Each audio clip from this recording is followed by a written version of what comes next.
तो आज हम कर रहे सिविक्स पढ़ने वाले हैं, ठीक है। तो हमारा टॉपिक रहेगा आज फंडामेंटल राइट्स।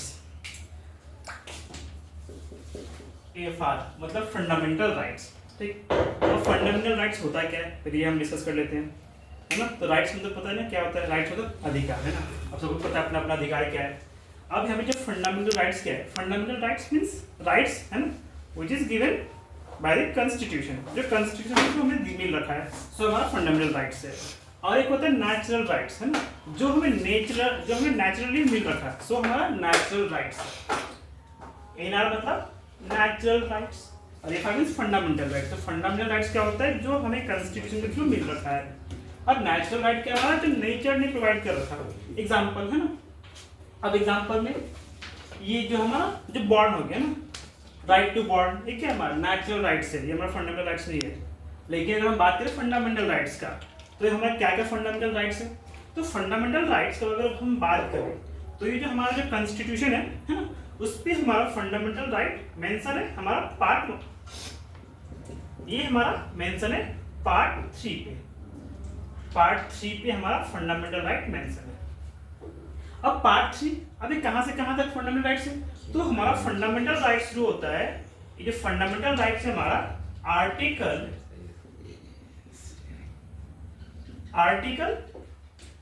14 से 14 टू आर्टिकल 32।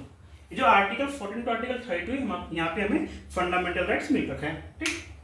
तो इसमें फर्स्ट जो हमारा आर्टिकल है, आर्टिकल जो 14 है, सो क्या बताता है, ये राइट टू इक्वलिटी बताता है। इसका मतलब क्या है, चाहे कोई भी इंसान है ना, चाहे एक प्रेसिडेंट ही क्यों ना हो, तो in front of the law all are equal, ये आर्टिकल 14 बताता है।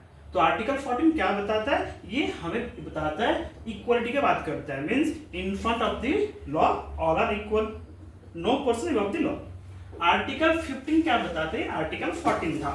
तो आर्टिकल जो हमारा आर्टिकल 14 है, सो इक्वलिटी की बात करता है, ठीक, कि no one above the law.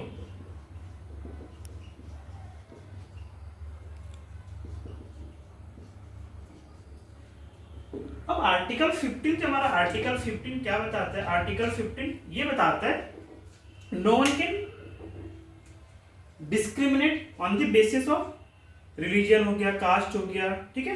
तो इस बेसिस पे कोई भी डिस्क्रिमिनेट नहीं कर सकता है, ठीक, ऑन द पब्लिक ग्राउंड और पब्लिक प्लेसेस पे, ठीक। ये आर्टिकल 15 बात करते हैं इसका। आर्टिकल 16 क्या बात करता है, आर्टिकल जो 16 है सो बात करता है कि नो वन कैन डिस्क्रिमिनेट, है ना, किस पे, ऑन गवर्नमेंट जॉब के पे। और कोई भी अगर कोई गवर्नमेंट जॉब के लिए अगर कोई फॉर्म फिलअप करता है, तो ये कास्ट हो गया, रिलीजन हो गया, इस बेसिस पे डिस्क्रिमिनेट नहीं कर सकता। आर्टिकल 17 क्या बताता है, आर्टिकल 17 जो है हमारा, आर्टिकल 17 ये बताता है एवोल्यूशन ऑफ अनटचेबिलिटी। जो पहले था ना कि क्या कि ये लोअर कास्ट है, अपर कास्ट है, सो तो जो वो जो अनटचेबिलिटी जो था, उसको आर्टिकल 17 रिमूव करता है। आर्टिकल 18 क्या बताता है, आर्टिकल जो हमारा 18 है, सो क्या बताता है, एवोल्यूशन ऑफ टाइटल।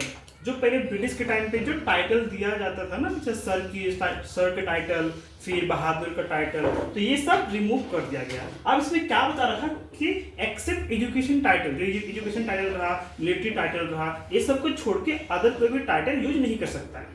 तो ये जो आर्टिकल 14 टू जो आर्टिकल 18 है, 14 टू जो 18 है, सो बात करता है हमारा इक्वालिटी का बात करता है, ठीक है। ये 14 बताता है no one above the law. Article 15 no one can discriminate किस पे, on the basis of religion, caste, ठीक है, उस बेस पे कहाँ पे, पब्लिक प्लेसेस पे। अगर सपोज कोई कहीं पे घूमने गया है ना, उसको वहाँ पे इंटर करने अलाउ नहीं किया, ठीक है। तो इस तरह का जो हमारा जो डिस्क्रिमिनेशन है, सो इससे प्रोटेक्ट करता है आर्टिकल 15। आर्टिकल 16 ये भी क्या बताता है, ये भी जो डिस्क्रिमिनेशन होता है ऑन गेटिंग, जो हमें जब हम जो गवर्नमेंट जॉब जो अप्लाई करते हैं, उसमें जो कास्ट हो गया, रिलीजन हो गया, इस बेसिस पे उस पर कोई डिस्क्रिमिनेट नहीं कर सकता।